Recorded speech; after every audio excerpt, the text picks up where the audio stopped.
with the tag female, and you're listening to Turnbuckle Talk. Whoa! G'day, mateys.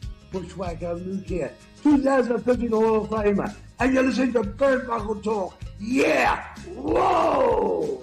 This is pro wrestling's only modern-day Viking Gunner, and you're on Turnbuckle Talk. Hey, this is Nick Magnus-Solis, and you're listening to Turnbuckle Talk. Hi, this is Leva Blue Pants Bates, and you are listening to Turnbuckle Talk. Hey, this is Jeff Jarrett, the king of the mountain and founder of Global Force Wrestling, and you're listening to Turnbuckle Talk. Hey, fellas, you guys have a great day, and this is only because I'm talking to Canadians. It is actually spitting snow in Tennessee. See? Oh my God!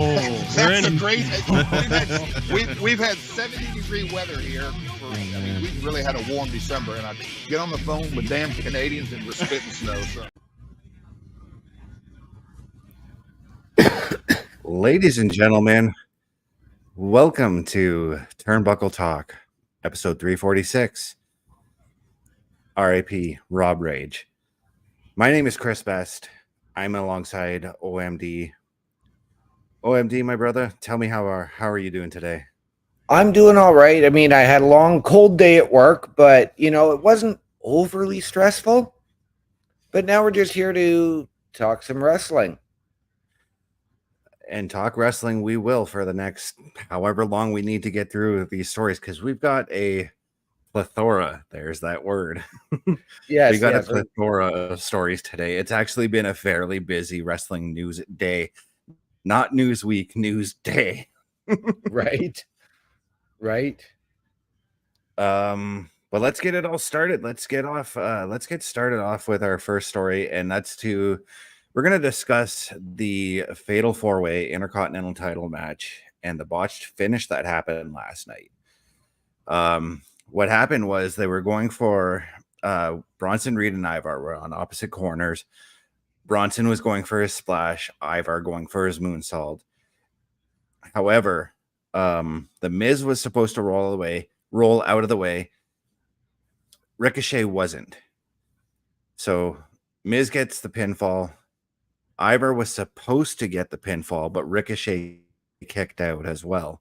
There was a double pin that happened at the end of that match, but the referee continued to count the 3 count. Now, there was a little bit of hesitation on the ref side because you could tell that he knew what that finish was going to be.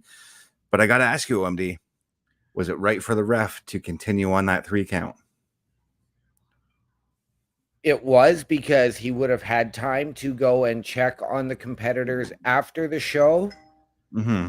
This did not lead to a situation like we saw a number of weeks ago in AEW when a ref came under scrutiny for a wrestler being injured very early in the match. Right. And not knowing that the finish had been changed on the fly.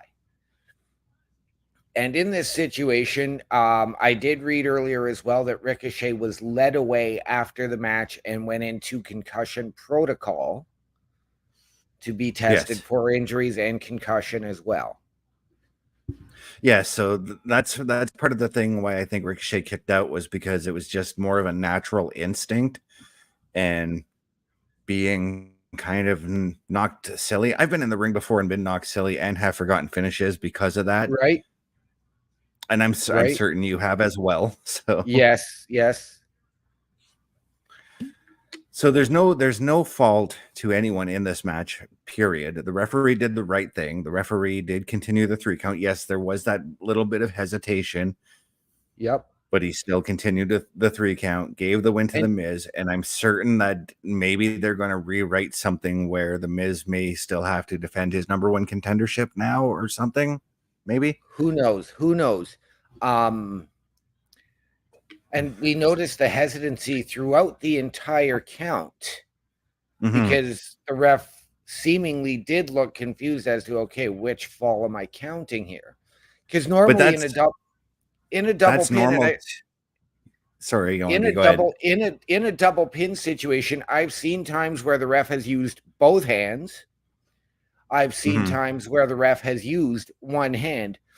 But in this situation, I think the ref's placement was a little bit wrong, as he should have been facing both pins and not stuck in between them, having to look over to each side.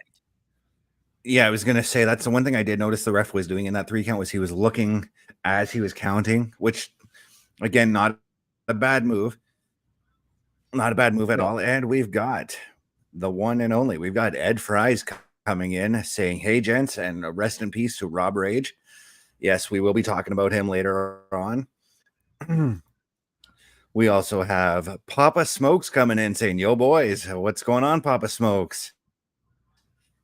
And we've got the one, the only, a man who's absent tonight, Carl Carafel, coming in and saying, "Thank you for the support, Ed." Yes, yes. Carl Carafel cannot be here tonight. He is way on assignment. Yes, he is. But no, this botch finish, I do hope Ricochet is okay with this, is okay, because he did get hurt during the match. Right. Speedy recovery is all I can say for him right now. And hopefully this concussion thing does not derail him, because he was on a fairly decent push in my eyes.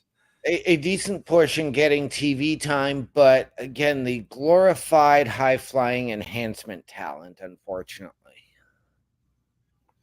Yeah, but I mean, like, eventually, I think he would have been in that upper echelon for at least the Intercontinental title. So I would hope so. But again, it's one of those things where the WWE signs somebody and bastardizes them, and now they have to continue to struggle and push through whatever they get booked for. right.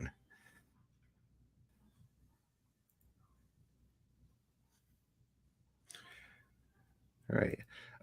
Yeah, so the referee, again, he was right in finishing that 3 count. I've seen it even on indie shows where an injury happens in the match and the referee's not sure. We've actually seen it on WWE. I mean, Absolutely. The Mike Chioda Chris Jericho incident, perfect example of that, you know? Yes. I can tell you're trying to recall. It was when Neville broke his ankle and Jericho called the finish to the match early. Right. Okay. Mike Chioda was the ref in that match. Right. Yeah, but yeah, you didn't have a situation with the ref. I mean, in this situation, the ref didn't know, but it happened at the finish. So there was no way to actually change that on the fly. Right. Unlike that situation a few weeks ago between Jon Moxley and Rey Fenix, where Moxley was knocked senseless and decided, okay, I'm changing the finish, but the ref didn't have a clue. Yeah. All right, we're going to move right along here because we've got quite a bit of stories here. We're going to talk about Kairi Sane.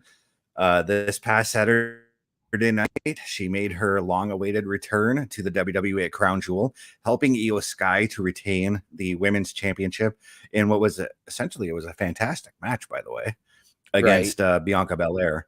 What do you see with Kairi coming into the fold now? I am excited. I'm glad to see her back.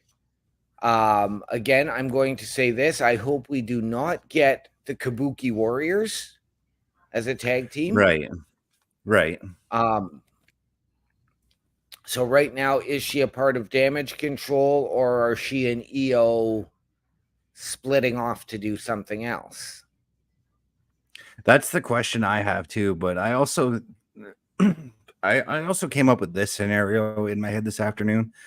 Yes, she may have raised the hand of Io Sky, but what if on Friday she comes out and she says, "I only did this because I want the shot at you"? She could very well. I have also seen rumblings of an all-Japanese women's stable, which brings us back to having the Kabuki Warriors together. I'm just hoping that it's not necessarily a Kabuki Warriors tag team situation. I'm thinking you could have it because we really haven't seen much of Asuka of late again.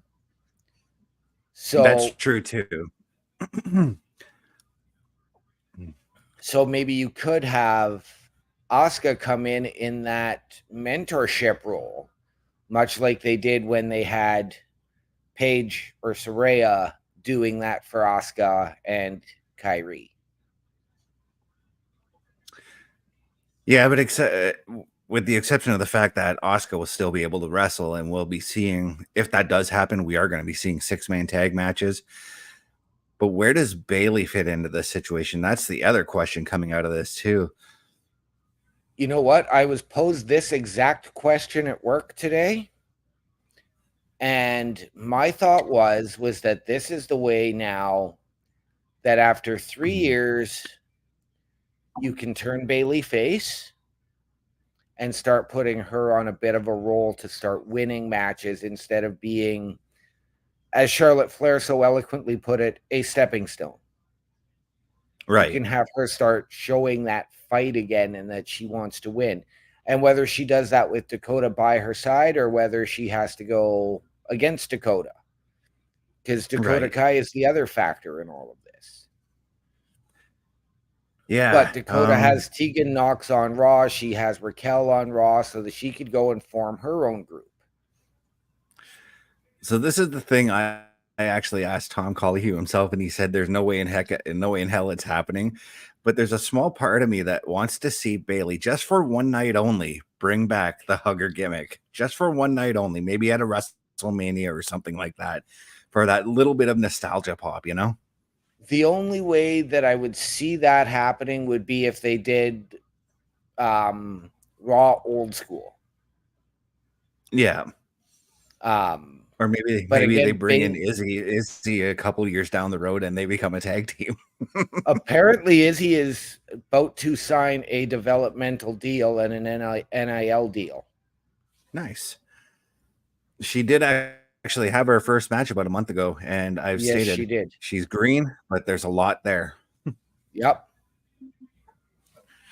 Gonna move on to this next story here. It's a little bit of a not so surprising story because I know I've heard this man's name in the news in the past.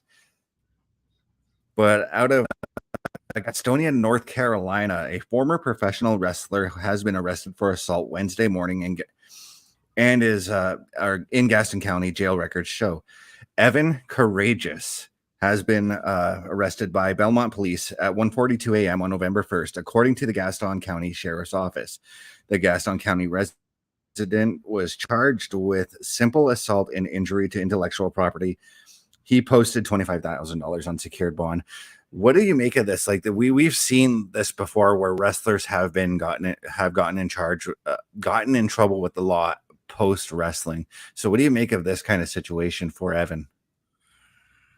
Again, for me, because he's been out of the loop for so long, I'd completely, his name still crossed my mind on occasion, but he's been out of the loop. It really didn't affect me. I wasn't there. It wasn't my intellectual property that he's stealing.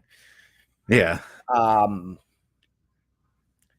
And I mean, as you and I were discussing this pre-show, it's just sort of one of those things, like, because we didn't hear from him post WCW, it was a case of, okay, where are they now?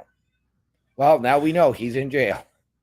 Yeah, and kind of a sad situation, really, that he got himself in this trouble, because I know that he had found some minor success, just working small jobs here and there. He did do WWE after WCW for a little bit. He was in their independent in their developmental territories. I think he was with Les Thatcher. I can't recall which promotion he went to, but I just hope that he finds himself out of the situation and manages to get back on the right frame of mind. I'm sure he will. I mean, he's never been in the news publicly since his WCW departure. So, I mean, this is really the first time we've heard of it. I mean, how many times have we seen a major superstar who is currently active get in trouble? And I mean, I'm not going to throw names out there. The Usos. Oh, okay, I wasn't going to throw names out there, but I mean, we've seen major stars get into trouble. Right. But yes, you've mentioned the Usos, Jeff Hardy, Stone Cold. right? But yeah, this is like even after WCW, after WWE, he did do a lot of acting, mostly in soap opera shows. Passions is one of them. I remember him on Passions because I used to watch that show with your sister. Oh, jeez. Well, you know, I never watched it, so at camp, I was the only one with cable out of our group of friends, right? So right. I'm actually going to bring up another name, and this one's just sort of a, you know, off the cuff type of thing. I actually just learned this the other night in the episode of Family Guy where Peter had his theme music playing behind him when he was on the bus, and the guy started yelling at him. You're going to. That guy, I did not realize this was voiced by Goldberg. Yep. I just found this out like yesterday. Seth MacFarlane is actually a pretty big wrestling fan, and he's had Hulk Hogan on his shows a couple of times. He had Hulk Hogan on American Dad last year, I believe. Oh, I haven't seen American Dad in probably 5 years. Yeah. But no, I really do hope Evan Courageous learns from this situation, for one thing. Yes. Because let's face it, $25,000 to pay for your bond, that's not exactly cheap. And I know Evan Courageous was not on the top of the payroll for WCW. Not by a long shot. But he was a dude in WCW that I really thought was going to make it. Turns out Shannon Moore and Shane Helms. Shane Helms were the ones that made it. And really, it was Shane Helms that did it. Shannon Moore plugged away and carved himself out a successful career by traveling from independent promotion to independent promotion, working for TNA for a year or two at a time, and then taking a break. Yeah, correct me if I'm wrong, but wasn't it Shannon Moore who had that tag team Tattoo Inc., I think it was called, or Ink Inc. or something like that? Yes. Yes, he did. So yeah, again, Evan Courageous, hope you learn from this situation and just keep living a normal life, because not very many former pro wrestlers get to really do that. Right. All right, so we're gonna slide on in. We're gonna slide on into some really controversial territory here, because we're gonna talk about one woman who is a very polarizing woman, and that being Tessa Blanchard. So once again, she has burned yet another bridge. She has burned a bridge, this time with Conan, one wrestler you probably don't want to burn a bridge with because of his amount of connections in the wrestling industry. Right. Conan, who works helping with TNA, as a manager there. I believe he's still there. No, he is not. Oh, he's not? Okay. No. Well, he is down in AAA, and he works as a promoter down there for AAA. For AAA as well, he owns the Crash promotion. Okay. It doesn't say that in the article here, so that I've read. So on his podcast, on the K100 podcast, he did a show with Hugo Savinovich, one of the greatest Spanish announcers, in my opinion, by the way. Absolutely. They were discussing various topics, from Ric Flair to TNA, just all kinds of stuff that they've done together. However, Conan made it clear that he does not want Tessa back in AAA. He said, "No, why would I bring her in, bro? She was very disrespectful. She was like, oh, the only reason I'm in Mexico, F word Mexico, I'm trying to keep it clean here, is because of Daga. Daga was her former spouse." Yes. Really? Okay. Really? Okay. And why do you guys do this? Why do you guys, she always asks, why do you guys do this? Why do you guys do that? I go, because newsflash, this is lucha libre. Yes. This isn't US wrestling. So the way they do things in lucha libre, you and I know, because we used to catch lucha libre on Teletino up here, TLN. Yes. It was completely different from what WWE and WCW were doing, and ECW. Absolutely. And I mean, there's a lot of little nuances to lucha libre that I absolutely find fantastic. Like in a multi-man tag match, one guy gets knocked out of the ring, another guy can just jump in. Doesn't have to be a tag. I remember my first 6-man tag I watched from lucha libre. It was La Parca and 2 other guys. I remember La Parca very well in the match because I'm like, ooh, that skeleton costume guy is awesome. And I see him get knocked out of the ring, yet another guy jumps in. I'm like, where was the tag? You know? Right. But sorry, this is not US wrestling, he said. And bro, it would be very uncomfortable after the way Blanchard and Daga got separated. Because Daga caught Blanchard cheating. Yes. Yes, with one of the boys in the back. So, and I mean, we've seen those types of situations before in this industry. I mean, let's look at Brock Lesnar and Sable. Well, to use an even better example, Drew McIntyre. Oh my God, her name just escaped my head. Tiffany. Yeah, that's it. Not Tiffany Stratton, by the way. No, not Tiffany Stratton. Another Tiffany. But there were other allegations in that situation, and that was not Drew cheating. No, but I mean, it would have created an awkward situation had they, because they split up after that situation. One of them kind of had to go. Yes. Steve Austin and Deborah McMichael. How about Jeff Jarrett and Karen Angle? Yeah, but somehow they managed to make that work. They did. So I don't know how, but they did.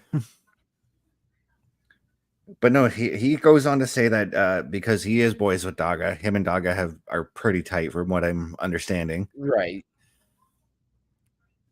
He says he does not want Tessa in the locker room for that very reason. And I agree with that too, to a certain extent, because not only because of the awkwardness between the two, but let's face it, Tessa's toxic in the locker room. She is. I mean, this is not the first situation we've heard of her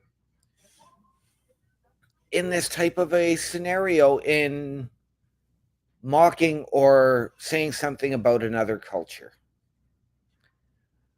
We've heard about her belittling wrestlers, racism, bullying. So it's a matter of, when is enough enough? When is she just going to get blackballed? She just might as well start a fed with CM Punk. That's just my opinion. Right? I mean, and she's a fantastic wrestler. She is the only woman to actually carry one of the main company's world titles. And I'm not talking the women's title, I am talking the world title. Yeah, I think that's where the toxicity started, was when they gave her that title. Because from what I understand before that, she was a sponge. She learned everything. And she soaked it all in. The bullying had happened on a run on the indies, and I believe in Japan as well, her pre-Impact days.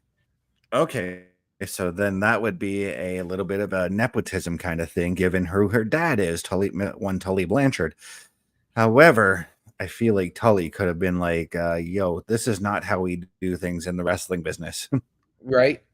But Tully was never really involved in Impact, nor was her stepfather, Magnum TA. Right. So two guys who grew up in the old way of wrestling. Oh yeah, right? For sure. Right. When you are the daughter of a horseman,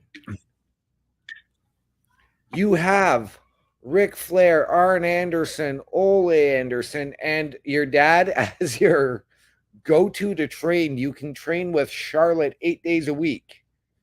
Oh yeah. And what are you doing? You're blowing it.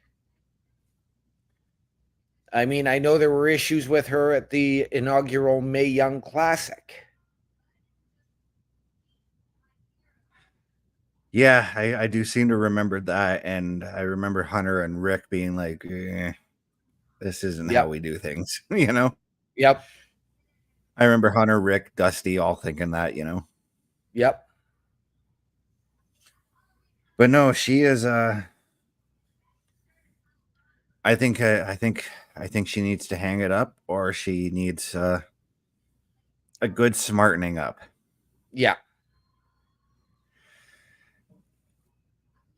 But right now, I think we're going to shift on over to one of the biggest stories, one of the breaking stories that just happened tonight. Yes. That being, we have to talk about this. WWE announcing a new TV deal for NXT. In the report that I have right here in my in my hand, the CWE network will become the official broadcast home for WWE NXT starting October 2024. And this is a 5-year deal. This 5-year agreement marks the first time in its 13-year history that NXT, which showcases WWE's hottest up-and-coming superstars, will air on a broadcast television network. WWE NXT will debut on the CWE network October 24 and air 52 live weekly events throughout the season. So an episode a week throughout the year. Yes. So but what do you I am jacked for this, but I do have to correct you. It is just the CW network, not the CWE network. Yeah. Speaking of which, CWE, if you're in the Sault Ste. Marie area, guys, January 5th, come on down to Sioux Blasters. the old no, not Sioux Blasters this time. Really? The old Steelworker building down on Dennis Street. Oh, okay. They're doing that. And if you get a chance to go, you will get a chance to meet 2 Cold Scorpio, aka Flash Funk. Yes.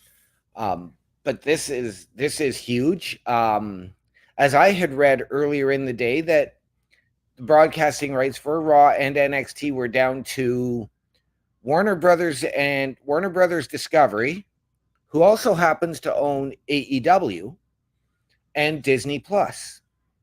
Now, I believe CW falls under the purview of Warner Brothers Discovery.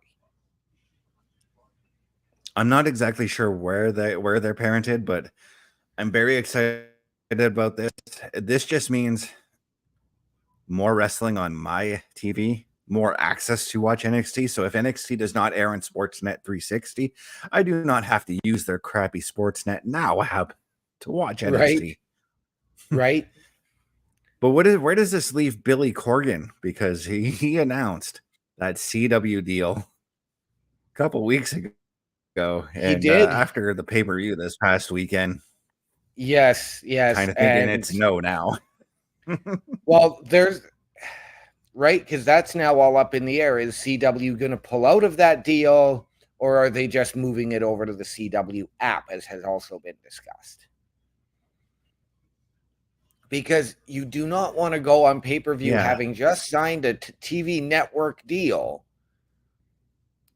and have one of your acts implicating drug use or implying drug use and ladies of the night, to keep it polite. Yeah. Welcome, Astrid. Thank you for stopping in. Well, we see Astrid coming in. We got to do this. How's it going, Astrid? So and Billy Corgan is just another mark that had a lot of money. And I mean, sure, he is a brilliant businessman, but he was just another mark with a lot of money that bought a company for the sake of buying a company. With yes, he had his run in Impact to try and learn, but then he didn't. Then he fell on hard times there, and that caused a lot of bad blood. And NWA was just his revenge tactic. In that case, though, that was more Billy trying to get his ideas out, and Dixie's saying no, that's not going to happen. Right. And I mean, this was Billy's idea, was to air that segment on the pay-per-view. Yeah, it almost feels very I hate to bring up his name. Parrish coming in saying that Billy was also very much into the hardcore Philly brand, 3 little letters, ECW, Yes. And this doing this kind of booking kind of feels Vince Russo like as well. It does, because Vince Russo liked to push that envelope, and sometimes Vince pushed it a little too far. You know what I mean? Yes, he did. But again, and I mean, it's Billy Corgan, and I'm wondering if some of that is the rock star lifestyle. So because he's got to be on the road, and I know that he doesn't tour very often. Like, I don't believe he's on the road 6 months out of the year and then focusing on NWA 6 months of the year. But yeah, because running a wrestling promotion kind of limits that, right. But I mean, let's look at some of the names he's brought in and some of the names he's let go. Like LA Knight, Stu Bennett. Yeah. But what excites me about this NXT TV deal is the fact that NXT is now going to get more exposure, because as far as I know, the CW just has just that bit more exposure in the US as opposed to the USA Network does. Well, see, and that's where I'm going to disagree. I mean, CW did a lot of the like teen drama shows, so they would be the place to go. Unfortunately, like back when we were teenagers, it was Fox that carried them. Then it was, then it moved on to the CW. Whereas USA, they do, because they're under the NBC brand, they get probably more exposure. But you had USA shelling out how much money for 2 WWE shows with Raw and NXT these last few years. You've had Fox, but look at it this way. USA Network only airs in the US. The CW, on the other hand, has got the US, Canada, and maybe Mexico. I don't know. Not true, because the USA does air in the Caribbean as well. As I have Caribbean seen is actually part of the US. Yes, that's true. But I've seen it in the Dominican Republic. Also part of the US. It's a territory. So Dominican Republic is its own separate country. Oh, right. Part of Sorry, Oceania. I was thinking of Cuba. My bad. Yes, and Cuba is its own country too. It's not a part of the U.S. Now, I've never been to Cuba. But no, I'm very excited about this. Very excited about this relationship. The CW and the WWE have had a decent relationship. Thank you, Barry, for correcting me on the correcting us on this. But the Caribbean islands is loads of independent countries. Thank you for that. Yes, I appreciate thank you, that. Barry. Yes. So yes, I mean, I'm excited. I do hope it gives WWE more exposure. I think this is great for the CW network, because now they can, if they're going to keep going with the NWA, whether it's on TV or on the app, they can say, well, okay, now we have this much larger company that we want you to take some directive from. You don't have to go and talk to their executives. We're not going to force them on you, but take some directive. Maybe go talk to them. How do we improve? What do we do here? Mm-hmm. And, do that, or watch, study, watch how things get put together. And give. Right. So I do hope that it works out well for both parties. At the same time, though, I feel like it's going to be like when WWE came in on TNN and ECW got the boot because of it.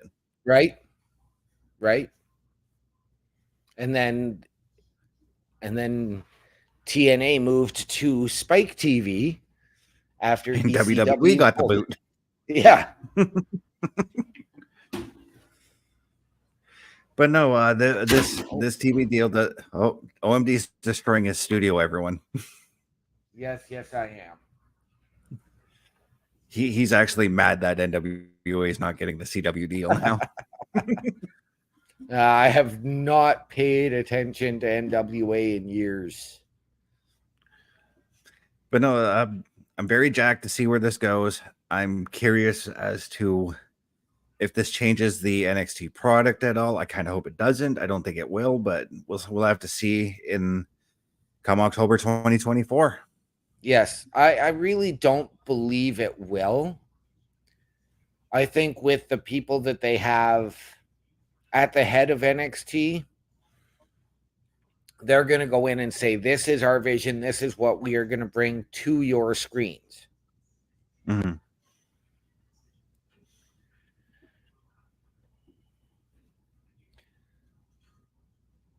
So you look like you have something else on your mind. I'm wondering if, sorry, I was just distracted by something happening in the background on NXT. But no, so I'm wondering if they're going to go in, and if CW is saying, well, okay, what can we do here? Because, I mean, we know that NXT is not going to go to a bloody shit show. It's not going to be hardcore moves and everybody hardcore blading.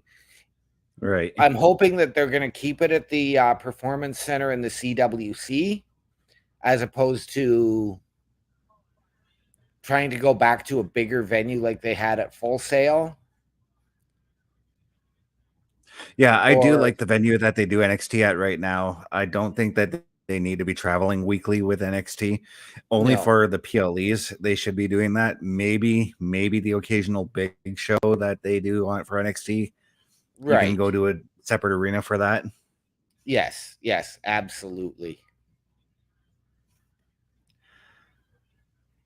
But I think tonight we have to move on to our showstopper segment.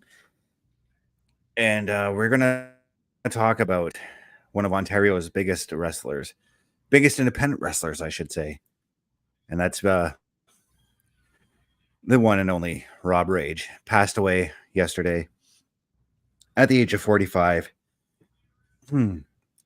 Very big name in the Ontario independent scene here. As soon as I can find here. Passed away at 45 years old. Had a heart attack after wrestling a match in Hamilton. For the Hammering Cancer for fundraising show in Hamilton, by the way. He did a lot of these charity wrestling shows. Yes. And he's gained a ton of respect for me for doing stuff like that. Right. But what do you remember of Rob Rage? Do you have any stories? Do you know anything of him? I know nothing of him. I've never had the privilege of sharing a ring or sharing a locker room with him. I didn't get to share a ring. This is a blow to the Ontario wrestling scene. Yes. This is like devastating. I mean, and he had just finished his match, went to the locker room, and had a heart attack. Yeah. He was just going into the locker room. He was going to do his post-match little rituals, whatever it was he did. Just had a heart attack. The wrestlers were there to try and keep him resuscitated. The ambulance arrived and tried to keep him resuscitated. However, he passed away on the way to the hospital. From what Rob I Rage- read, from what I read, he was gone when the paramedics arrived. No, he. This is a report I'm reading for Bob Kapoor, who I know. Bob Kapoor was very close with him. He passed away on the way to the hospital. Okay. But he had been a mainstay in the Ontario wrestling scene for the past several years, competing for various promotions, including Crossfire Wrestling, Classic Championship Wrestling, Death Proof Wrestling. He was a bodybuilder and bailed at a weight of just under 300 pounds. He was a big dude, very big dude, but small. Right. Because I've worked with him. I didn't get to work with him in the ring or in a locker room. I shared a movie studio with him. Right. He did a bunch of acting gigs as well. He was in A Masked Saint alongside me and Roddy Piper. And I remember the one thing I remember about watching him wrestle was I was sitting beside my teacher because my entire class for film class went to go watch the wrestling scenes being shot. And she's like, my teacher's like, okay, Chris, I know you know wrestling. I'm going to cling to you, and you're going to tell me who all these wrestlers were. I didn't know who I didn't know who Rob Rage was at the time. So I was lucky that afternoon I ran into Vinny Da Vinci, who was at the show, who was taping the matches, taping the wrestling as well. And I'm like, Vinny, can you tell me who all these wrestlers are on the card so I can let my teacher know? He's like, yeah, sure, I'll do it. I'll just list them off for me to tell. Right. And I'm like, so I came in there like feeling like I had a big ball of knowledge with this independent wrestling scene. At the time, I really didn't have that much knowledge. Right. And so I'm just listing off. And throughout that day, as Vinny told me the wrestlers, I went on Cage Match and decided to find out like some little bits of history on the wrestlers. And I actually read up on Rob Rage's history, and I was just like, I saw the list of matches he had at that time, and I'm like, holy fuck, how have I not heard of this dude? You know? Right. But again, he went by the. Sorry, go ahead. From my understanding, he was one of those guys that never wanted to go out and, make the show about him or be that guy to go on television and go hit the big companies. Right. But at that time, I was also doing a lot of watching a lot of independent wrestling at the time, too. So I'm like, how have I not seen this guy, Right. Because I was doing work for for Saw Wrestling at the time as well. So right. But he did make some big splashes as far as being on television goes. He was in several episodes of the Dark Side of the Ring. He played Road Warrior Hawk in the Legion of Doom episode. Okay. He played Hulk Hogan in a few Hulk Hogan episodes as well. He went by the moniker the Muscle Messiah Tyrannosaurus Rex, in addition to occasionally wrestling as Warrior Rage, playing off of that Road Warrior gimmick because he was Road Warrior Hawk on Dark Side of the Ring. Interesting. He also played Dr. Schultz in the Dr. David Schultz in that episode, in one of the John Stossel slap incident episode. Okay. Yep, I remember that episode. I've seen that. That's probably the episode I've seen the most of Dark Side of the Ring. Yeah. Not on purpose, he was, but yeah. Though he was said to be a big man with a self-admitted old school mentality, he came up with the old school style of training in the ring. And I remember watching him doing his wrestling scenes, and I'm like, this guy's got it. Why hasn't he made it? Why didn't he make it? But as I found out some years later, he just wanted to wrestle. He didn't care if he made it to the WWE. He didn't care if he made it to TNA. He just wanted to do it because he loved the sport. Right. And that's why we did it. And that's exactly why we did it. But it does raise that concern with some of these older guys now. Yeah. I mean, heart attacks are pretty commonplace in the wrestling business. Yep. We've had our fair share. There's some wrestlers even today I'm concerned about getting in that ring one more time. I remember actually at the CWE show when I found out that Mountie was going to be there. There was a part of me that was hoping that he was going to do a match, but also another side of me that didn't want him to do a match because of his age. Right. But no, Rob Rage, one of the biggest names in the Ontario independent wrestling scene. Just a huge blow again to the wrestling industry as a whole, because this guy carried with him a wealth of knowledge, similar to the wealth of knowledge that a guy like Chris Thorne had. And Chris Thorne, Yes. I mean, like when he would tell you a story or tell you how to do things, you listen to him. You listened. Yes, absolutely. Even the same goes for another older guy who frequently does work for the CWE. He doesn't wrestle that much anymore, from what I understand. And that's Deuce Diamond. Anytime he tells you how to do something, you do it. Yes. You learn how to do it, because Deuce cannot wrestle anymore, which is why he is an official. As I said that, I remembered him saying that at the last CWE show. Yeah. But it's these older guys that carry that wealth of knowledge with him. Yeah. And Rob Rage had a ton of it, as I had said before. So yes, because I remember even on the setting of the Masked Saint, I remember sitting there during the lunch break for the for the scene shooting, and we saw all the boys were sitting together. All the extras had to sit in one other area, and I can overhear Rob telling stories to all the other the younger wrestlers who were hired to be on the show, and how to do things, telling everything. Roddy Piper was even there doing that too. So right. Well, when you get a guy like Rob Rage and Roddy Piper sharing stories, you tend to sit there and take notice. Yeah, but I don't think you want to listen to the stories that Roddy was telling. He was telling stories about partying with Ric Flair. So well, yeah. But no, again, like Rob Rage, tons of knowledge. Sad that it's sad that he's gone with gone. He's gone to the big ring in the sky, and I'm sure he's going to be putting on some killer matches up there. Absolutely.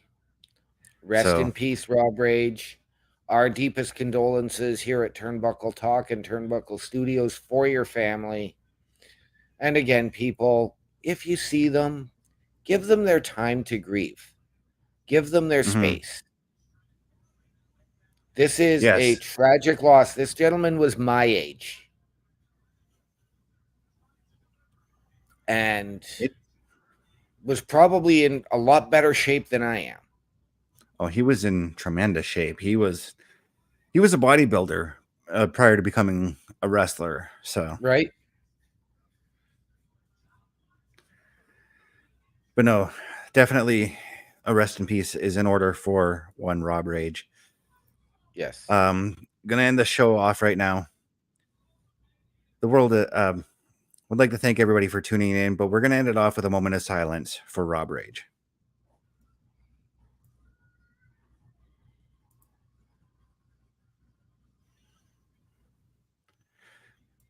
Oh, Papa Smokes, before we end it off here, Papa Smokes coming in. Interesting to learn about Rob Rage, R.I.P. brother. Well said, Papa. Well said. Thank you, Papa Smokes.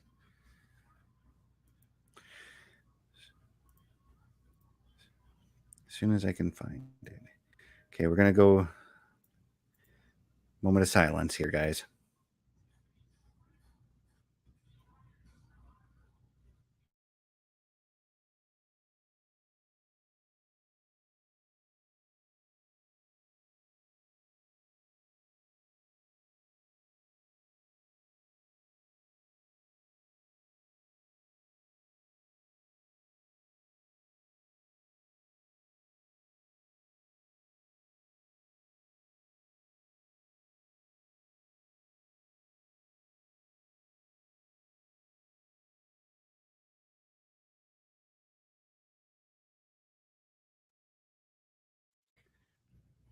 Thank you, everyone, for that moment of silence. We're going to go ahead and push our socials, OMD. So let everybody know where they can find you once I find you on here. There we go. Well, they can find me on Facebook at Daniel Horisic, on Snapchat at One Man Dynamic, capitals on O, M, and D, and on Twitch at OMD17. As well, you can catch me right here every Monday on the Raw Watch Along with this gentleman beside me and our normal host, Carl Carafel, as well as the soon-to-be available for the next several weeks, Chris Parrish. Every other week on Turnbuckle Talk right here with Chris Best and again our host Carl Carafel, and every Thursday night at 8 o'clock on the Boar's Nest with Bubba Duke.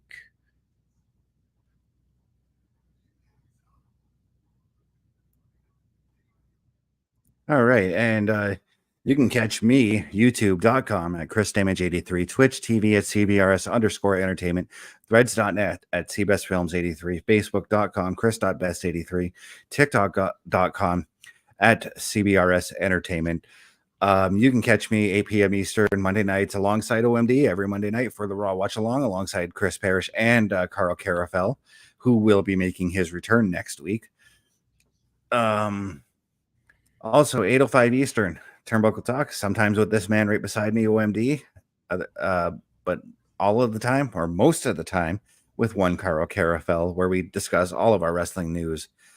Would like to thank everybody once again for tuning in, and just have a great night, everyone. Be sure to stick around for on the OLE channel, where you will catch Ed and Astrid reviewing what we've got on our screen right now, that being NXT. And have a wonderful night. To quote Carl Carafel, the world is a scary place. Take care of each other.